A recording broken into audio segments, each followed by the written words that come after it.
tenía un corte en el fluir de sus conocimientos. Y que por eso se producía una separación entre lo que es el pensamiento y la vida emocional.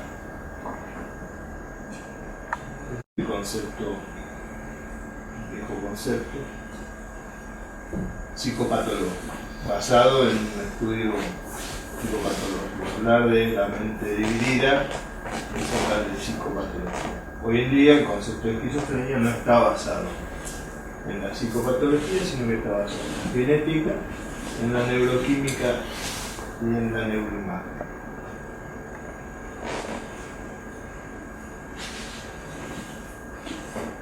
Después vamos a ver cada uno. En la actualidad no se habla de la esquizofrenia como una unidad patológica, como una enfermedad, como una entidad, sino que más bien se trata de una diversidad de patologías. ¿Qué quiere decir diversidad de patologías? ¿A qué me refiero? Hay patologías mentales o síndromes mentales que se superponen y se interrelacionan en la forma de presentarse. Por ejemplo, ciertas alteraciones del pensamiento, alteraciones de la conducta, alteraciones de la sensopercepción, alteraciones de la afectividad. Son diversos mecanismos patológicos separados. Una cosa es el mecanismo patológico de la afectividad, otra cosa es el mecanismo patológico del pensamiento, otra cosa es el mecanismo de la conducta. Por lo tanto, son diversas patologías que se superponen en cada paciente y cada uno de ellos vemos que se presentan de forma variable. Por eso se dice que es diversa. No se trata de que hay una función alterada, la memoria o el pensamiento y en todos se sigue. Se tiene un concepto no categorial, es decir, la esquizofrenia no es una categoría separada claramente como entidad. ¿Sí? Sino que más bien se habla de un espectro de esquizofrenia, donde entran pacientes con síntomas de esquizofrenia, que más tarde vamos a ver, pero también entran gente con rasgos de carácter esquizoide, como pueden ser, por ejemplo, los parientes de los esquizofrénicos. O entran también personas que no llegan a tener el diagnóstico de esquizofrenia, sino de personalidad esquizoide. Son tipos raros que no llegan a ser enfermos, pero entran dentro del espectro esquizofrénico. Hoy en día se define esto, ¿por qué? Porque los tratamientos farmacológicos podrían estar indicados no solo en enfermos esquizofrénicos, sino también en gente, en chicos con personalidad esquizoide, esquizotípica, con rasgos de personalidad relacionados con la esquizofrenia. Entonces se habla de un espectro. Aclara la diferencia, ¿no? En que no es una entidad, sino que es un espectro.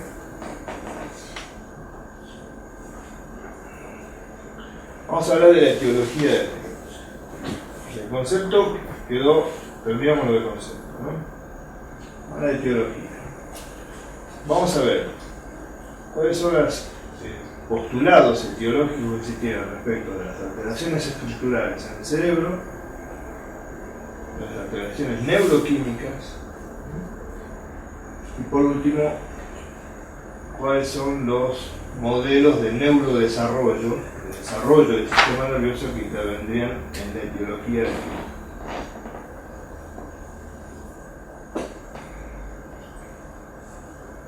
¿Cuáles son las alteraciones estructurales que hoy en día se defienden? ¿Cuáles son los sectores del cerebro que están involucrados en ello? Se habla de que en las conexiones entre el tálamo y la corteza, en lo que sería la corteza asociativa polimodal, hay una alteración en esas conexiones, hay una desconexión tálamo cortical en esos sectores del cerebro, que es donde se procesa la información. Recuerden que la corteza asociativa heteromodal.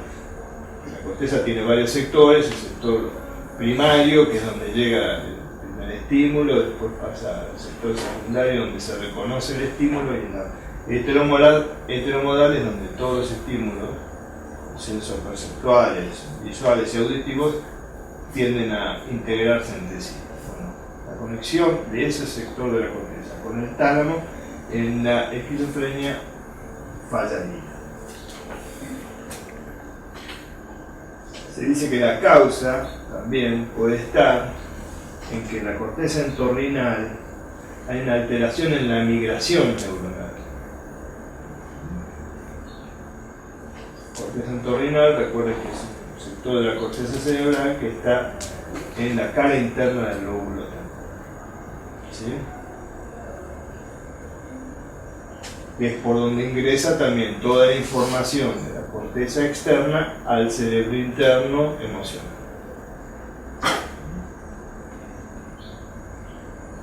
Ahora bien,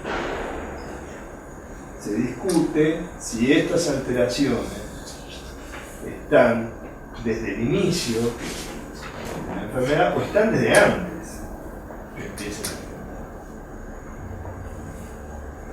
Por eso vamos a ver que se habla que en realidad quizás es producto de un desarrollo del cerebro, que ya las alteraciones vienen presentando, aunque no haya manifestación de síntomas.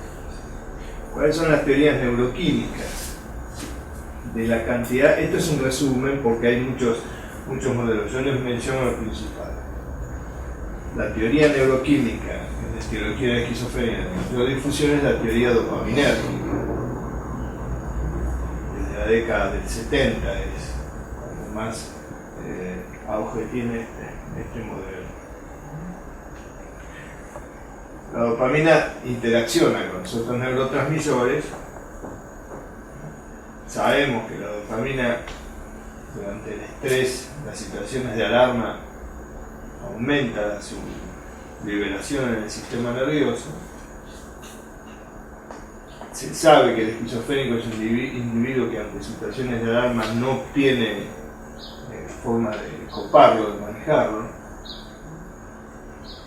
Se deja el estrés por los cambios de información que produce el estrés en el medio, el esquizofrénico no lo puede elaborar, no tiene plasticidad como para adaptarse y tener formas de manejar la información que lo está inundando, y intervendría en eso la dopamina, que vamos a ver que tiene, yo no lo escribí acá, pero la teoría dopaminérgica presenta una dualidad. En los determinados y llamados síntomas positivos, que después los vamos a ver, que son las alucinaciones, los delirios y la excitación, en esos síntomas habría una hiperactividad dopaminérgica en el cerebro individual. ¿Sí? De ahí que los antipsicóticos bloquean la actividad dopaminérgica y tienen su efecto antipsicótico, pues bloquean ese sector del cerebro. Particularmente hay una parte del cerebro interno que tendría o tiene aumentado la cantidad de receptores, de autorreceptores de 2 de dopamina. Es el núcleo accumbens. El núcleo accumbens y el fundus striatum. Ustedes imaginan la cabeza del núcleo caudado como una esfera, la panza del núcleo caudado, y abajo está el núcleo accumbens.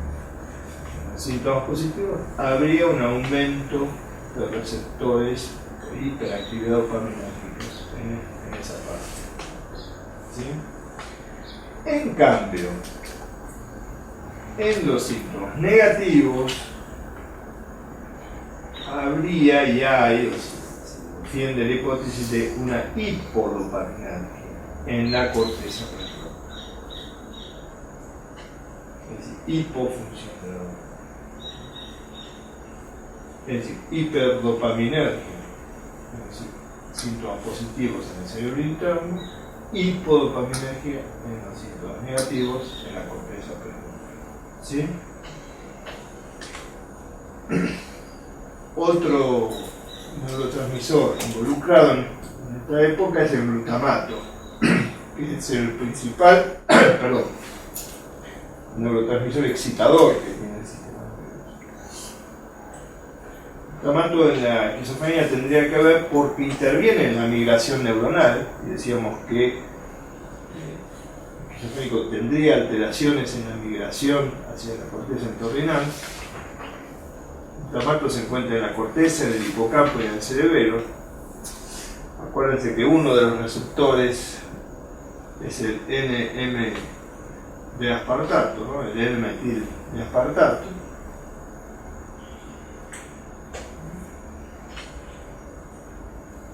Y se relaciona al glutamato porque la fenciclidina, que es un antagonista del NMDA, produce psicosis, produce alucinaciones y delirios. Entonces ese receptor del glutamato estaría relacionado también con la psicosis. Y el otro es el GABA. Sería otro neurotransmisor. Porque tiene que ver en lo que es la actividad entre las neuronas corticales piramidales. El GABA es, acuérdense, es el inhibidor. Por supuesto que también la serotonina está involucrada, en fin, la acetilcolina, la ruptura del equilibrio, pero en general hoy se defienden más que nada estos tres neurotransmisores. Seguimos con la etiología. Veamos lo del neurodesarrollo. En neurodesarrollo nosotros podemos ver que hay modelos que se refieren a lo prenatal y modelos que se refieren a lo postnatal. ¿Cuáles son los modelos prenatales? La genética, la famosa genética de esquizofrenia. ¿En qué interviene la genética? Primero, en la neurotransmisión. De la dopamina, del GABA y el glutamato, interviene indudablemente la cantidad de receptores, la sensibilidad de receptores, la distribución de receptores tiene que ver con el código genético. Los factores neurotróficos que intervienen como factores de migración neuronal tienen que ver también, estar relacionados con la genética. Son los dos puntos donde la genética intervendría. Una de las cosas que se dice de la intervención genética es que hay que tener en cuenta que en el segundo trimestre de gestación es donde se produce una gran proliferación, muerte y migración neuronal. O sea que por ahí, si uno piensa en las causas genéticas de la esquizofrenia, se referiría a la migración neuronal como uno de los elementos genéticos que interviene.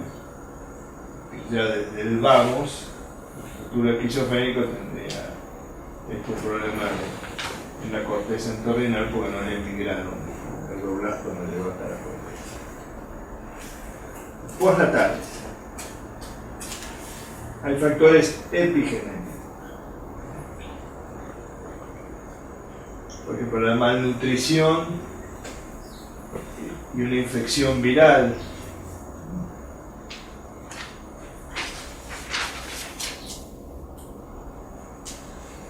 Tendrían que ver con la esquizofrenia. Y dentro de los factores epigenéticos postnatales intervienen ya la interrelación entre lo que es el ambiente y el cerebro. Se sabe, por diferentes experiencias con otros mamíferos, que los vínculos tempranos, las primeras relaciones entre la cría y su madre, tienen que ver directamente sobre el desarrollo del cerebro, particularmente sobre el sprouting de la sinapsis, el sprouting neuronal, cómo se forman las sinapsis. Ahí es como el medio externo o el ambiente tiene que ver con el desarrollo del cerebro. Y estamos hablando, ¿no?, del medio ambiente físico, químico, lumínico, sonoro. Estamos hablando del vínculo, del tipo de relación. Por ejemplo, se ha visto que en crías de ratas que son alejadas del cuerpo materno en el nacimiento, se las cría lejos del cuerpo materno, tiene una baja de somatotrofina en el cerebro. Y la somatotrofina interviene en la formación de sinapsis. Si se la vuelve a acercar al cuerpo materno, recupera esa tasa de somatotrofina. Si se la vuelve a acercar tardíamente al cuerpo de la madre, no recupera la tasa de somatotrofina. Es decir, que hay un momento en que el vínculo, la cercanía del cuerpo, tiene que ver directamente con la repercusión química del cerebro. Eso sucede en las ratas, uno no puede relacionarlo o llevarlo directamente al cerebro humano. Pero sí sabemos que a partir de esto, que en los mamíferos, la presencia, el contacto, tiene que ver con la química.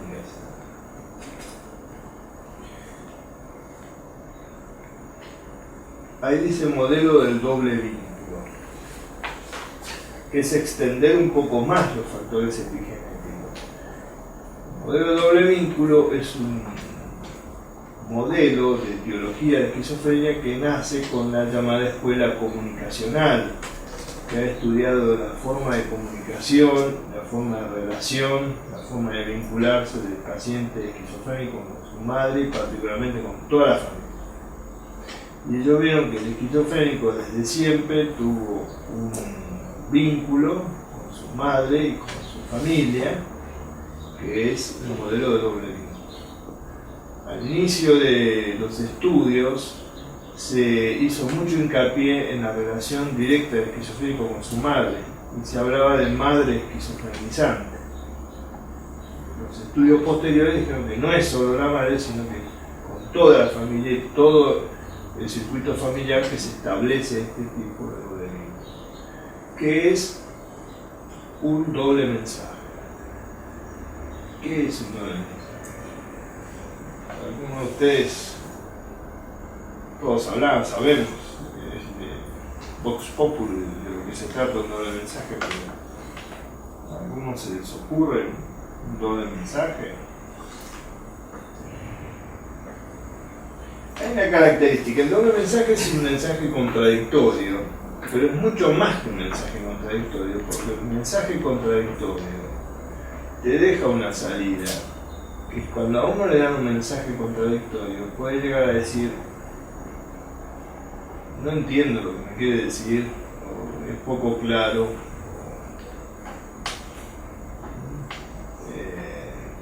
te da una salida de pensar lo que está pasando. El doble mensaje esquizofrenizante es un poco más delicado, porque no te deja salida. Entonces, te ordeno que seas libre, te ordeno que tengas decisión propia, te ordeno que no seas dependiente. Si vos cumplís la orden, en realidad, ser dependiente no hay posibilidad de decir: bueno, está loco, me está molestando, o mi padre o mi madre me dicen este tipo de cosas o me transmiten este tipo de cosas, ellos están equivocados o me confunden. No hay salida. Lo que decían estos de la escuela de Palo Alto es: te dejan en la estacada, como quedás paralizado sin posibilidad de pensar. ¿Sí? Estaría dentro de los... ¿Se entiende esto? Ojo. Esto es un tipo de vínculo, o sea que los mensajes son permanentes, y es toda la infancia, toda la vida. Vamos a hablar de la psicopatología clínica. Este es el resumen de etiología. ¿Alguien quiere hacer un comentario? ¿Una pregunta? ¿Cuáles son las alteraciones importantes a nivel psicopatológico que se encuentran en el esquizofrenia? En el pensamiento y en la percepción. En la vida emocional. Y en la psicomotilidad. La psicomotilidad es aquella motilidad que está al servicio de la expresión y de la comunicación con el mundo y con el otro. Acuérdense que tiene una relación con el sistema extrapiramidal, pero no como la motilidad del sistema propia del sistema extrapiramidal, que es el tono muscular, la regulación del equilibrio. Estos son los movimientos de la expresión y la comunicación. La expresión de la vida emocional y todo. ¿Cuáles son los síntomas entonces en base a estas esferas que están alteradas? Por un lado tenemos los síntomas llamados positivos.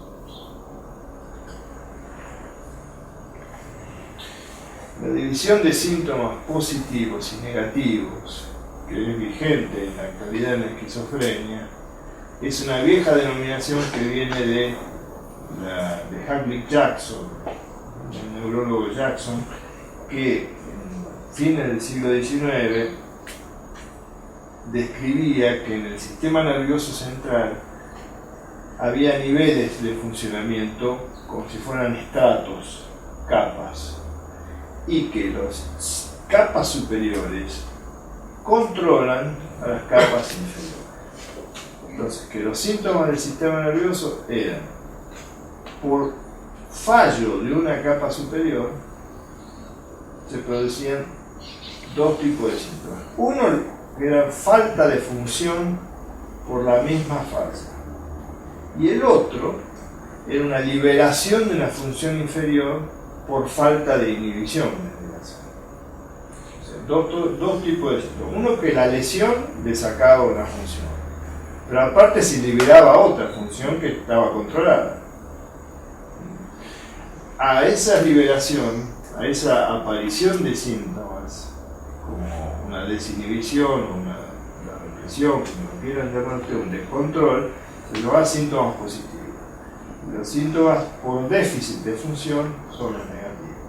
En la esquizofrenia se ha tomado esa denominación para decir que justamente hay síntomas de distorsión de una función mental, que son los positivos, y síntomas de falta de una función, que son los negativos. Vamos a ver los positivos. Eso es distorsión de la realidad.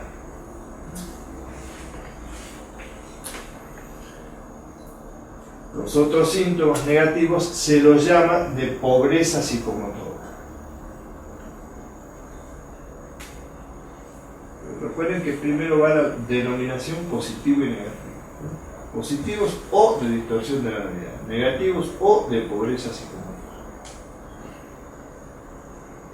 Hay otro grupo de síntomas que es la desorganización de pensamiento y conducta.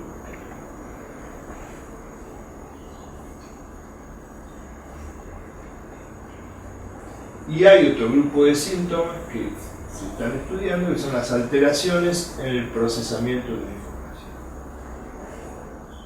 Recuerden que hablamos al principio del concepto de esquizofrenia, que se trata de una diversidad de patologías. Bueno, aquí tienen.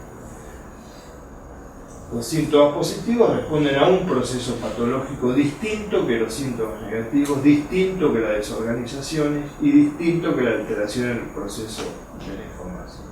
Son distintos procesos patológicos que se interrelacionan y en algunos pacientes predominan más unos que otros.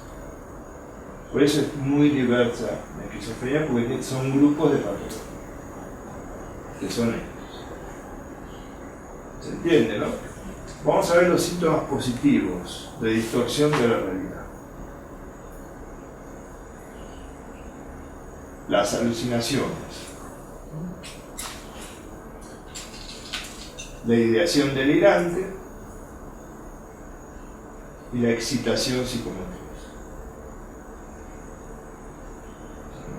3 grupos de síntomas que uno denomina positivos en esto. ¿Cómo son las alucinaciones de esquizofrenia? En los textos y en la práctica uno puede decir que cualquier tipo de alucinación la puede presentar una esquizofrenia. Pero lo que sucede es que cualquier persona que tiene alucinaciones no es esquizofrénica.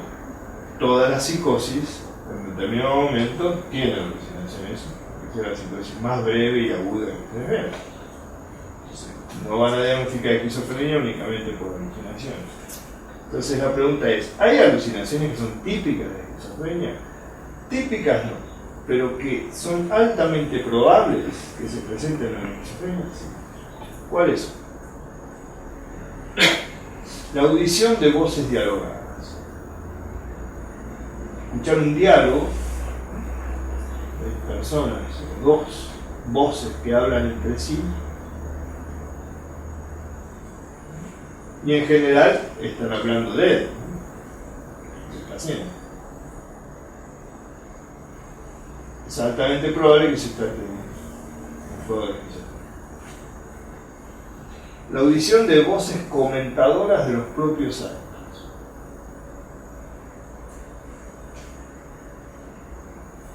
El paciente tiene una voz que dice, mira, ahora se levanta, ahora va al baño, ahora se lava la cara, ahora fuma, con insultos. Este tonto, como están fumando para la facultad, no voy a decir las groserías que le dicen a los pobrecitos en la casa. Porque ella se las imagina. Siempre son palabras de desvalorización, ¿no? En general es muy raro. Puede ser que tenga una cosa omnipotente donde escuche este genio, pero es muy raro. Y una alucinación importante sentida en el cuerpo por los esquizofrénicos es que existe un aparato fuera del edificio, o en el edificio o en la habitación están, que está influyendo sobre su cuerpo. Una antena en general, un aparato de transmisión, o a través del televisor, o a través de la radio, y siente la sensación en el cuerpo de que esos rayos se le meten en el cuerpo y lo dominan.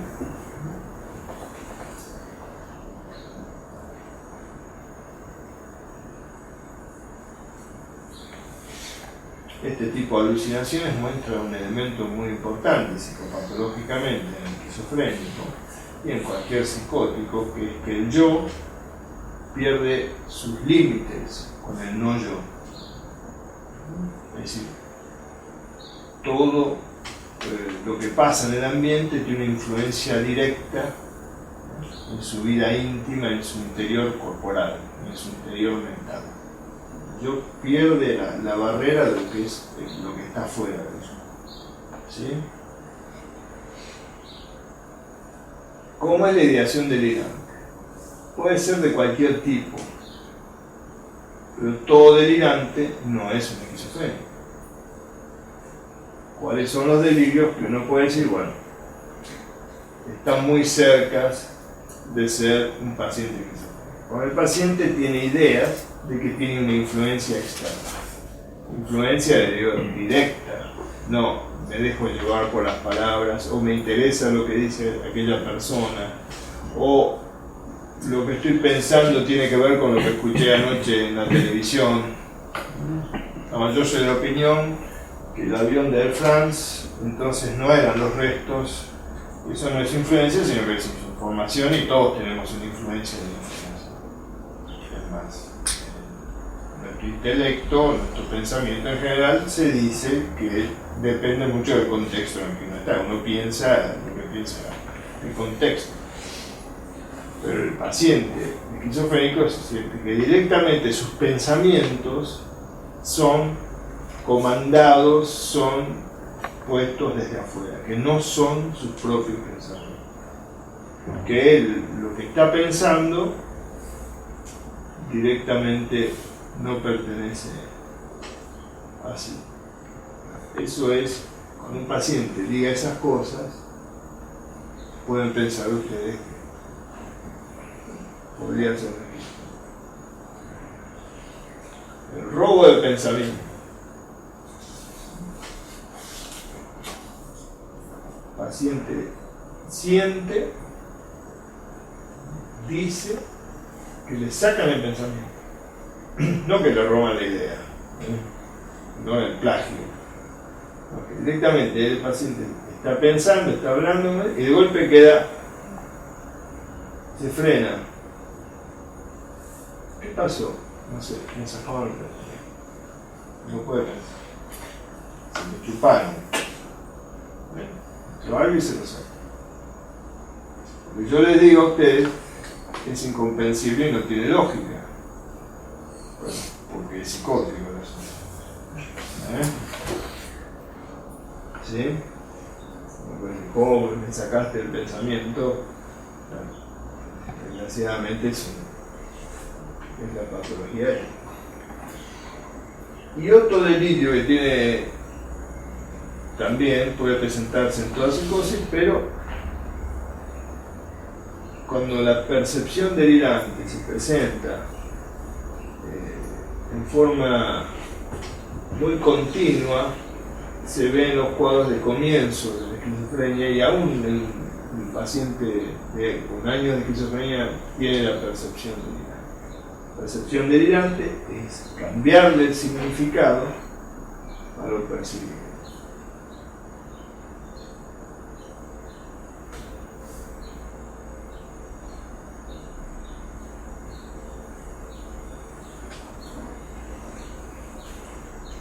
Por ejemplo, yo veo el libro, ¿cuál es tu nombre? Mara. Mara puso ese libro ahí abajo porque en realidad me quiere demostrar a mí que yo no sé nada. Le doy un significado autorreferente, siempre referido a mí, a lo que estoy percibiendo. Y vos tenés la mano en la boca porque estás diciendo, ¿por qué no se callará la boca este tipo?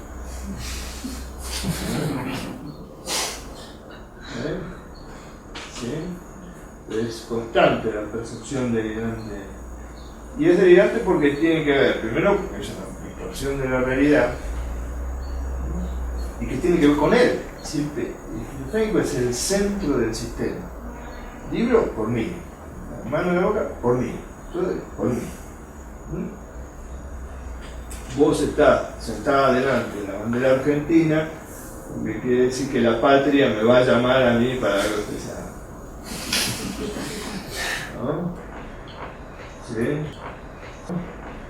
Ustedes están delante de los libros porque quieren decir, anda a estudiar, dejarte de hablar pavada. Todo tiene que comer. Eso es una cosa que cuando un paciente reitera todo esto, uno se puede poner medio paranoico, parana, te has puesto parana, como dice no yo con la esposa. ¿Vos qué me querés decir? ¿Vos con esto me querés decir que yo no te estoy ayudando en la cocina? Bueno, pero estamos hablando en el contexto, ideas de influencia, robo de pensamiento, la percepción delirante tiene otro contexto, ¿no? La autorreferencia es natural, todos nos podemos autorreferir. La convicción, la determinación y lo rígido de la autorreferencia, ahí es donde se va la percepción delirante.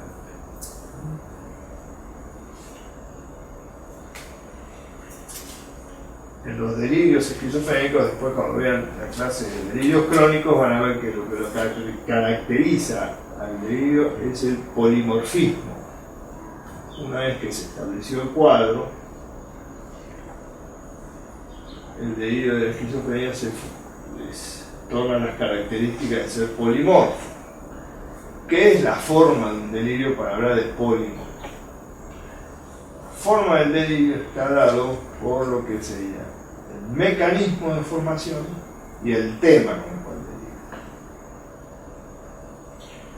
hay delirios monomorfos, porque tienen un mecanismo y un tema.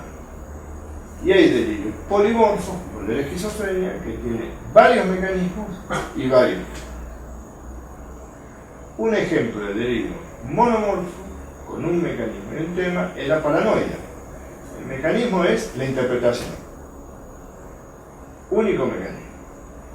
Y un tema. Por ejemplo, los celos.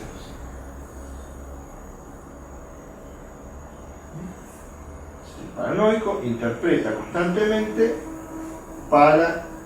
en base al tema único de celos. ¿Sí? En el otro extremo están los delirios polimorfos de la esquizofrenia. Tiene varios mecanismos. La interpretación, la alucinación, la intuición, la imaginación, la percepción delirante. Así que varias cosas. No es un tipo que interpreta constantemente, ¿no? Se le ocurren cosas, las oye una voz que dice que está cagando. No le creas. No le digas nada. Está hablando con vos. Muy frecuente en la entrevista, cállate la boca, no le digas nada, te va a matar, no te va a envenenar. ¿Sí? Igual varios temas. Celos, persecución, megalomanía, hipocondría, todos mezclados, cambian, van, vienen. Por ahí durante una época este hipocondríaco se le pasa y se pone más persecutorio, después más reivindicador. Va cambiando. De ahí la palabra de polimorfo. ¿Sí? Síntomas negativos. Pobreza psicomotora. Acuérdense, siguiendo esa línea de Jackson, síntoma negativo es pobreza, déficit de función, no cambio de función. Lo que vimos hasta ahora, positivo, es cambio de formación de la función. Esto es pérdida de función o debilitamiento de la función del hablan muy poco, de forma muy pobre. Igual que el esquizofrénico, en general, es un tipo, cuando tiene muchos síntomas negativos, habla muy brevemente, monosílabos, se expresa de forma muy reducida. Tiene pocos movimientos espontáneos, no es un tipo de gesticulaciones, de gestos, de movimientos con las manos, tiene una actitud más bien quieta. Puede pasar sentado, quieto, largas horas. Y tiene voluntad. Esto lo comparte mucho con muchos depresivos. Falta de voluntad, y ganas de hacer nada.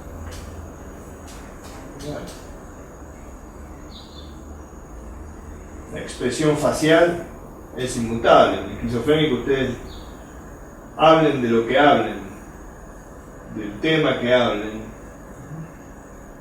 tiene siempre la misma mímica.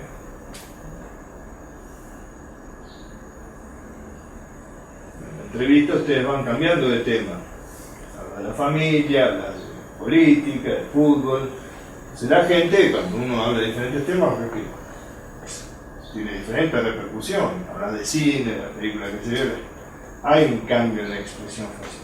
La tendencia es siempre hable de lo que aún de cosas muy desgraciadas o de cosas muy alegres.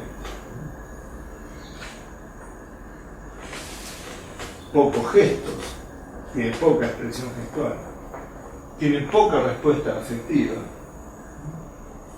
Todo lo que se está hablando tiene muy poca respuesta emocional. Es muy indiferente.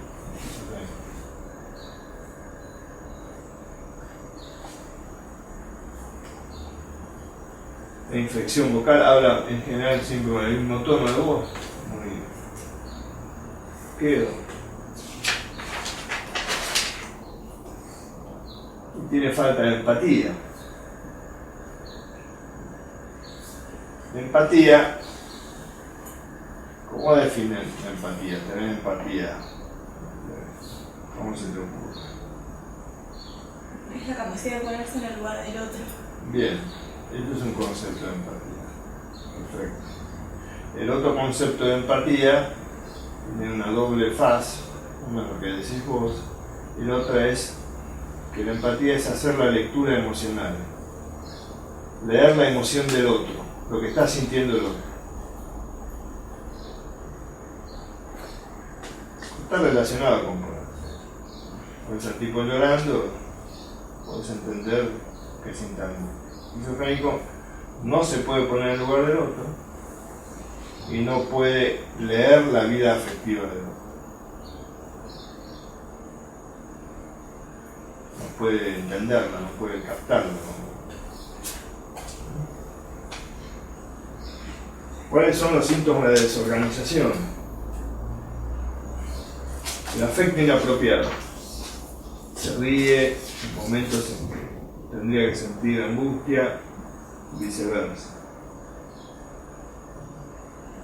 El lenguaje tiene muy poco contenido, por más que sea inteligente y sea un hombre culto, una vez desarrollada la enfermedad, tiene un lenguaje muy pobre. Habla con tangencialidad. Hablando y se va, y se va. No va al grano, ni mucho menos. Tiende a disgregarse. Todo lo que está diciendo se desorganiza, cuesta no solo entender lo que dice, sino armar el pensamiento, es decir, cuál es el sujeto, el verbo y el predicado, ¿no? Unas palabras.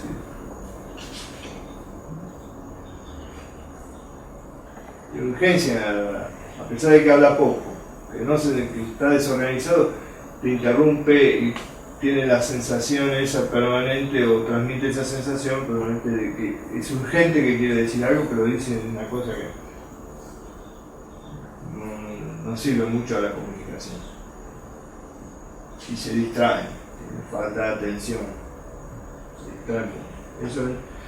Estos síntomas están agrupados porque aparentemente pertenecerían a una misma raíz neuropatológica. Positivo, negativo, de desorganización responderían a diversas vías, por eso son diferentes procesos patológicos. Y tiene la psicomotilidad desorganizada, lo que se llama la catatonía. Hoy en día la catatonía se la describe como un cuadro agudo que pertenece más que nada a la patología afectiva. El cuadro agudo de estupor catatónico. Pero se describe clásicamente síntomas de catatonía en la esquizofrenia.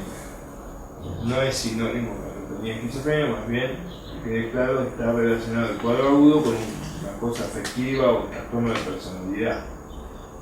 ¿Sí? Borderlines aparecen por la catatonía. En el esquizofrénico, la catatonía esquizofrénica vamos a ver ahora, tiene que ver con la desorganización de la psicomotilidad. Ahí es donde aparecen síntomas como la flexibilidad seria. Es el paciente esquizofrénico lo toma en un brazo, una mano, y lo pone en una posición y así se queda. No es un muñeco de cera.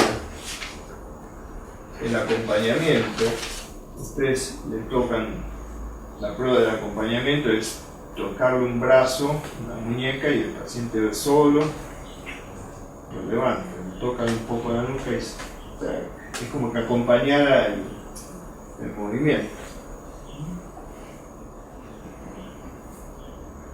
Manierismo no tiene una gesticulación natural, sino amanerada, todos gestos en el fumar, o en el beber, o en el comer, en la actividad cotidiana se ve todos una serie de movimientos poco naturales y bizarros, amanerados. Amanerados no en el sentido de afeminados, sino lleno de una gesticulación que no tiene, que está de más. Se llevan el cigarrillo a la boca y en lugar de fumar así, hacen todo un movimiento y se ve. Tiene movimientos estereotipados, una repetición motora constante en uno de los miembros. puede ir cambiando los miembros, el brazo, las manos, la pierna, la cabeza. Tiene visajes, que son los manierismos, a veces tienen visajes, esos manierismos en la cara, en los gestos. Están hablando con ustedes y hacen gestos raros, arrugan la cara, o hacen lo que se llamaba el morrito catatónico, un musico catatónico, se lo llamaba antiguamente. Son gestos, yo no los hago por, si no estuviera la cámara, se los hago, pero ecopraxia, ustedes hacen un movimiento y el paciente lo imita.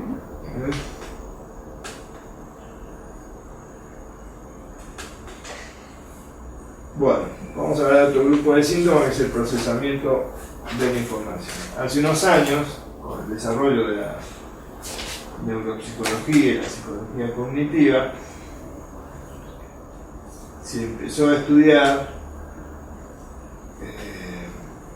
este grupo de síntomas, más que nada buscando cuáles eran los factores de vulnerabilidad a sufrir esquizofrenia. No ya instalada la esquizofrenia, sino buscaban elementos, datos clínicos que tenían qué persona es vulnerable o qué chico es vulnerable a sufrir esquizofrenia. Entonces empezaron estudiando los parientes, los hermanos, los padres, cómo manejaban ellos la información, cómo procesaban la información para empezar a recopilar ese tipo de datos. Entonces, estos síntomas del procesamiento de información se encuentran también en los parientes de primer grado. O sea, no tiene por qué ser diagnosticado como esquizofrenia.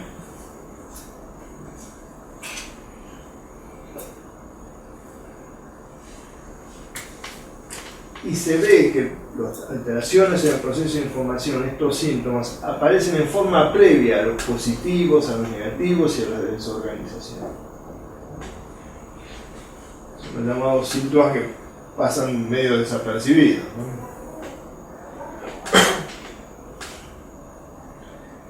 En general, como decíamos antes, esquizofrénico de entrada, desde el nacimiento, por sus alteraciones del desarrollo, tendría poca tolerancia al estrés. Cualquier situación de cambio en la vida le resulta una alarma porque es un cambio de estímulos y no puede elaborar los estímulos. Entonces, la tolerancia al estrés depende de que no puede procesar la información.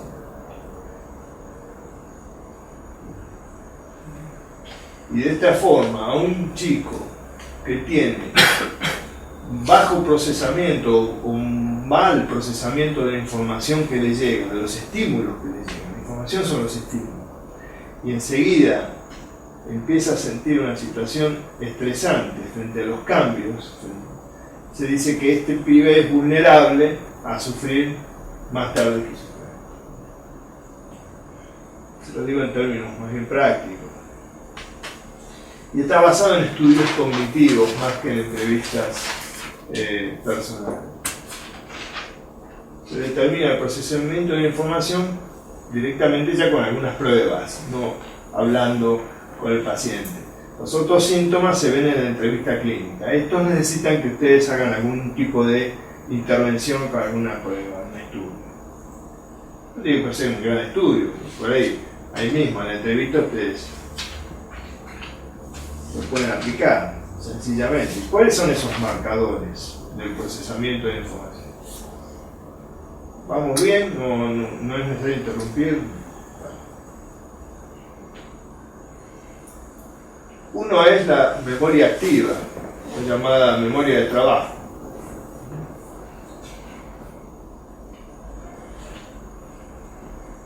La atención y la vigilancia, el aprendizaje y la memoria verbal y visual,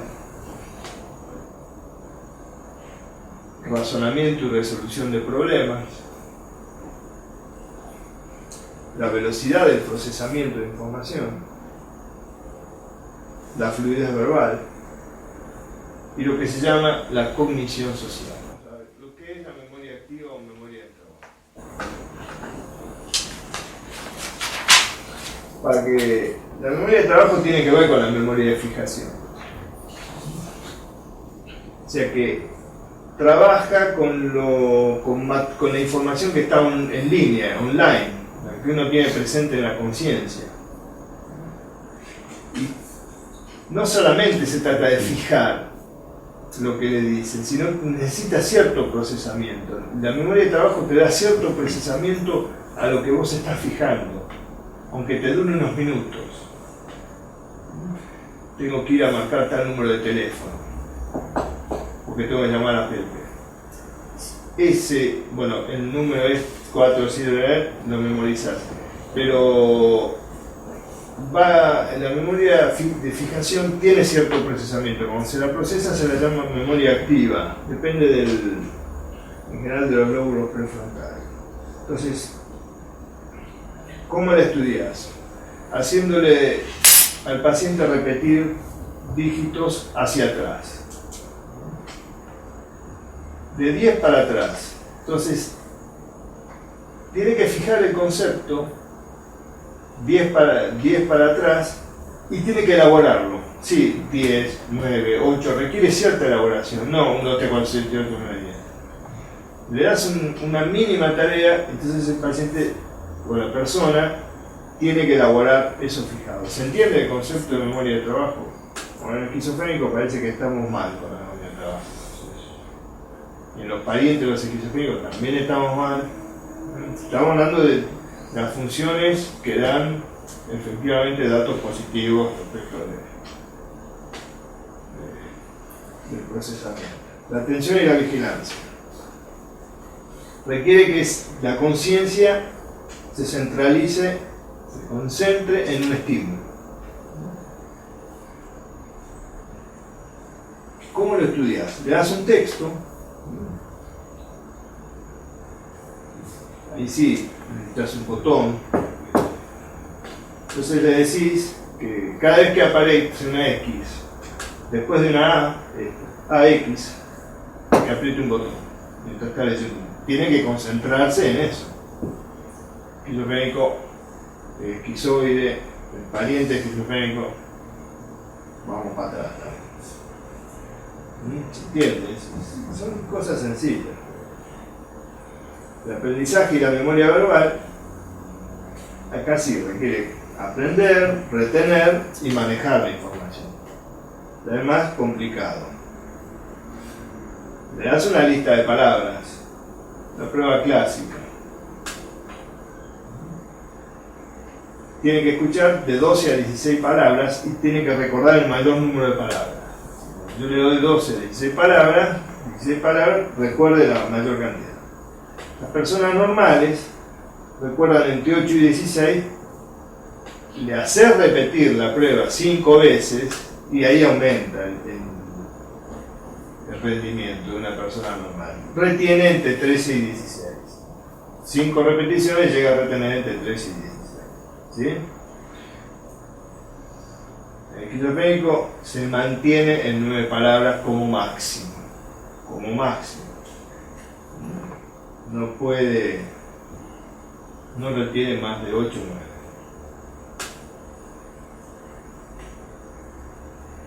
9. Aprendizaje y memoria visual.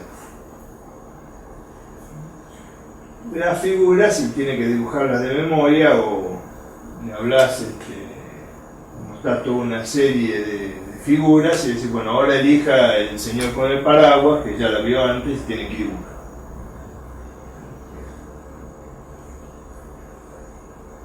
La velocidad del procesamiento. Hay un test que manejan los psicólogos, el test de Wechsler, donde los dígitos están asociados con un pequeño símbolo. Le dan 90 símbolos. Le das 90 dígitos, perdón. Todos los símbolos, en 90 segundos tiene que ser, perdón. Tiene que recordar y asociar los símbolos con los dígitos. El 3, con el parado. En 90 segundos. Y es muy lenta la respuesta del esquizofrénico. Más allá que esté medicado o no medicado. Es muy lento en procesar. ¿sí? La fluidez verbal. Está la fluidez verbal de tipo fonológica. Se dice, bueno, en 60 segundos, decime todas las palabras que empiezan con A. ¿Te acuerdas del programa de Feliz Domingo?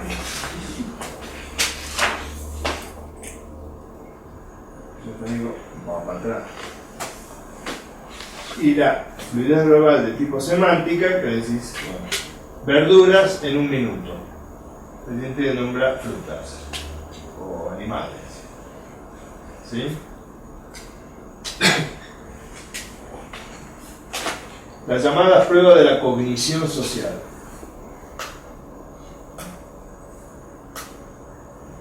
Una es la teoría de la mente, la prueba de la teoría de la mente. ¿La conocen? ¿Hicieron neurología? ¿Clínica neurología?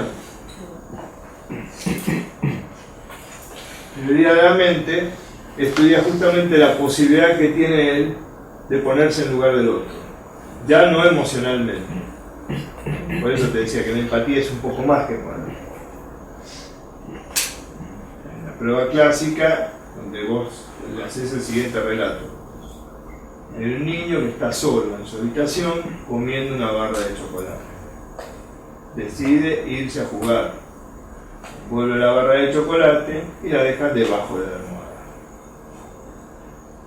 Se va, queda la habitación sola. Al rato entra la madre a ordenar, ve la barra de chocolate debajo de la almohada, la toma y la pone en un cajón del escritorio, que es donde van las barras de chocolate. Se va la madre, vuelve el chico. ¿Dónde va a buscar la barra de chocolate? ¿A dónde la va a buscar? Exactamente. La persona, hacerse una teoría de la mente es qué está pensando el otro. El esquizofrénico te dice, al cajón. No se puede poner en el lugar del pibe que vuelve y va a buscar la barra. ¿Sí? Se llama cognición social. Son pruebas de cognición social o del esquizofrénico falla. Y la otra es que ustedes demuestren fotos o dibujos de personas que están en una situación emocional, varias fotos, con cierto dramatismo, de todo tipo, a ver si el paciente puede decirte, bueno, esta persona está sintiendo tal cosa, está sintiendo tal otra, se trata de tal cosa esta escena, le están hablando, le está diciendo que le devuelva la plata, que se imagina que sea una cuestión social, un hecho interhumano, una interacción humana. Bien, esos son los síntomas. Vamos a hablar de formas de inicio de esto.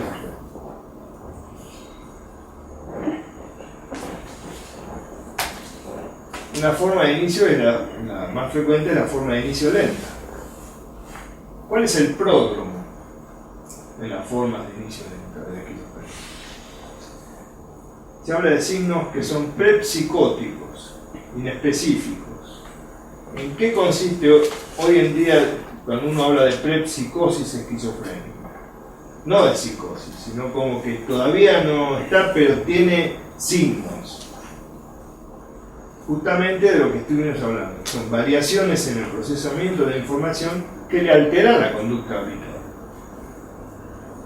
Especialmente en el colegio, en la casa, todo lo que estuvimos viendo, el procesamiento de información, ya sería un signo prepsicótico. Entonces te está hablando de un comienzo lento, un pródromo. Ese sería el pródromo.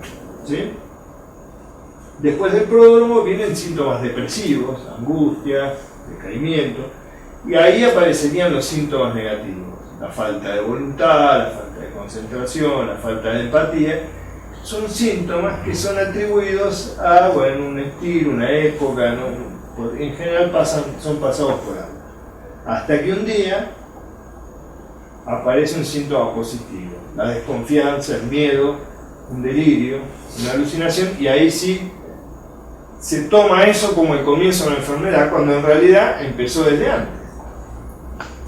Por eso se estudian estos factores de vulnerabilidad de esquizofrenia en población. Entonces, ¿cuál es el concepto de pródromo, ¿no?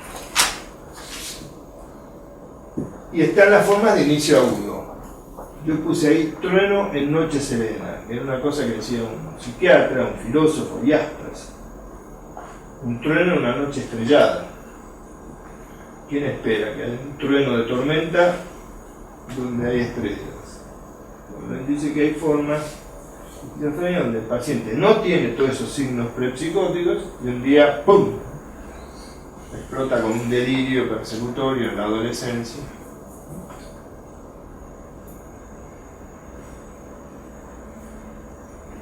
Bien.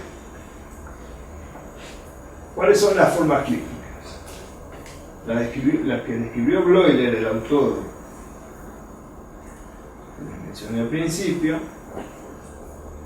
se refiere a la forma paranoide, las clásicas, la forma catatónica, la forma simple y la forma hebefrénica. En la paranoide lo que predomina, según Bloiler, son los delirios, esas ideas delirantes con esas características que tenemos hablando. En la forma catatónica predominan los síntomas que hablamos de catatonía. En la forma hebefrénica lo que predomina son los síntomas de falta de afectividad y desorganización de la conducta. Y la forma simple, justamente describía Bloiler, son esquizofrenias casi sin síntomas. Personas que se quedan en la casa, que abundan, uno podría decir hoy, son los síntomas negativos, son tipos inteligentes, pero que se quedan, no hacen nada, falta de voluntad, no hacen brotes, ¿sí? Delirio y alucinación, son tipos raros que se quedan para siempre dependiendo con los padres, hacen los mandados. Un día se muere la madre, después se muere el padre, queda solo y pasa a vivir en una pensión, o lo mantiene un primo, o los vecinos, tipos abandonados, y terminan en la hospital psiquiátrico. Y nunca hicieron un delirio, pero es simple. La DSM-4 conserva la forma paranoide, esta es la dijimos, conserva la forma catatónica. La forma simple de Bloiler ya pasa a ser más que esquizofrenia un trastorno de personalidad. ¿Por qué?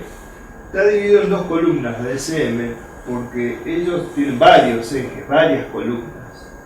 Pero lo que les quiero mencionar son estas dos. El eje 1, que es el eje de las enfermedades, y el eje 2, el eje de las personalidades, el trastorno de personalidad. Entonces, lo que uno llamaba esquizofrenia simple para Bloiler entra dentro de un trastorno de personalidad para la psiquiatría médica, que sería el trastorno de personalidad esquizotípico.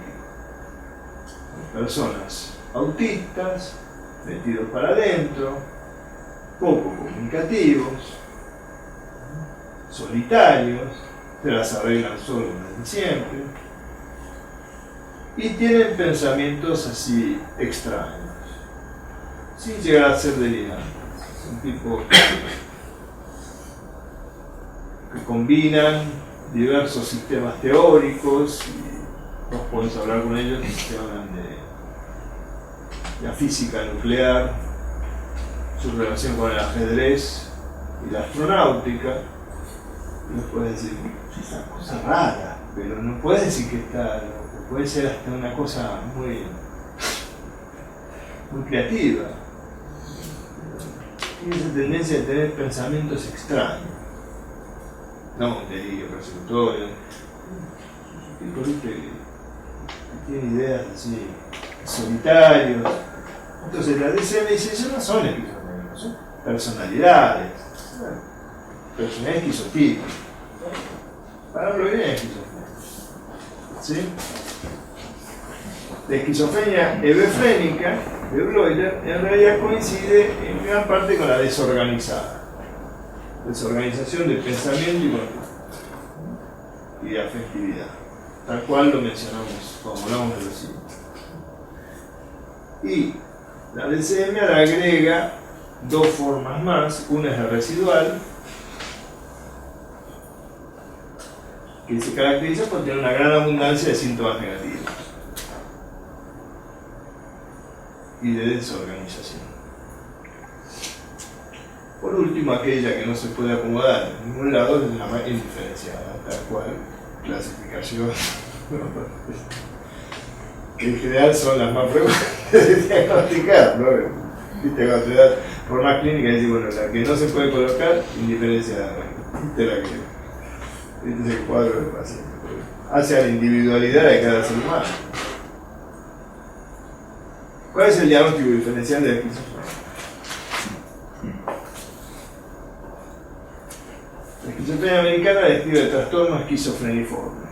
Sí, es un cuadro de delirio, alucinaciones, pero que no dura más de 2 meses, 3 meses. Lo oficial es decir, de 1 a 6 meses. Es decir, que cuando ustedes ven un paciente que está psicótico y empezó hace 2 meses el cuadro, ojo con diagnosticar esquizofrenia. Para diagnosticar esquizofrenia tiene que haber sido un esquizotípico, toda su vida. Ahora con la familia sí, siempre fue raro, solitario, tenía problemas en el colegio, todo esto del procesamiento de información, bueno, es probable que vaya a ser una esquizofrenia. Y es un tipo amable, de tener amigos, inteligente, buen rendimiento en el colegio, que se raya. Y está 2 meses rayado, es pena decir que es esquizofrenia. No es nada esquizoide. Trastorno esquizoafectivo. Dice simultaneidad. Simultaneidad de síntomas esquizofrénicos y afectivos. Depresión, euforia.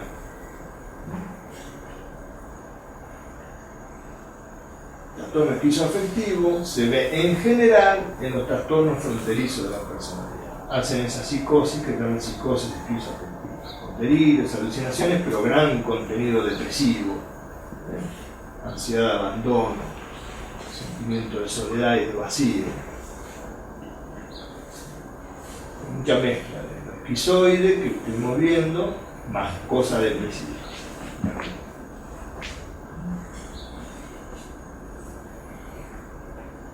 Diagnóstico diferencial con los trastornos afectivos, con euforia, con una depresión muy grave. A veces hacen delirios, uno se ve un paciente tirado en la cama haciendo un delirio, pero los delirios de los depresivos y los maníacos no son delirios extraños ni polimórficos, ni persecutorios. Más bien son delirios de culpa, de ruina, de hipocondría. Esos son los delirios del depresivo. Se siente culpable por todo, hasta de la guerra, hasta que se cayó de ser la causa por la cual se vino abajo el avión. Es un delirio, pero sí, pero no es extraño, no está teñido por la culpa, por la ruina. Yo arruiné mi familia, mis hijos van a estar en la ruina económica, yo los voy a fundir al país, puede llegar a decir. La economía del mundo está una gran megalomanía, el crack de Wall Street fue porque yo sí tengo la culpa de él, pero el instinto de la esquizofrenia. Y la hipocondría, estoy enfermo, no tiene las alucinaciones de influencia corporal. Las llamadas psicosis breves, que son las que duran semanas, días, pero es ante una situación, ante un estrés. Perdió el trabajo y hizo un cuadro psicótico. Lo dejó la mujer o hizo un cuadro psicótico. Tuvo un accidente en la calle, tuvo un desengaño de algún tipo importante en la situación del arma y hace un delirio con alucinaciones. Cuadros breves que duran. Ojo con diagnosticar de esquizofrenia. El diagnóstico de esquizofrenia es medio un estigma. Una vez que se hace el diagnóstico es difícil sacarlo. Entonces, no, ustedes son médicos, están viendo un paciente y el esposo, la esposa, el hijo, dice, sí, él tiene diagnóstico de esquizofrenia. Ya te predispone a ver un paciente que es un cuadro crónico. La esquizofrenia en general es un cuadro crónico. y el trastorno obsesivo compulsivo. Hoy se habla mucho del espectro, como que hay un continuo entre la obsesión y la esquizofrenia. Pacientes esos con ceremoniales obsesivos y hasta pensamientos, y la duda obsesiva parece un delirio.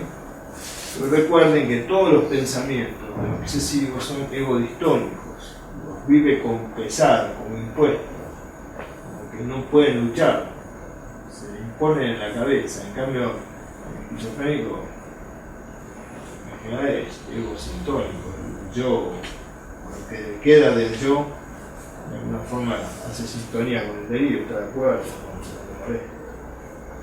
Bueno, muy bien, ¿quieren hacer algún comentario? El tratamiento van a ver cuando tengan clases de tratamiento. ¿Quieren hacer algún comentario? ¿Una pregunta?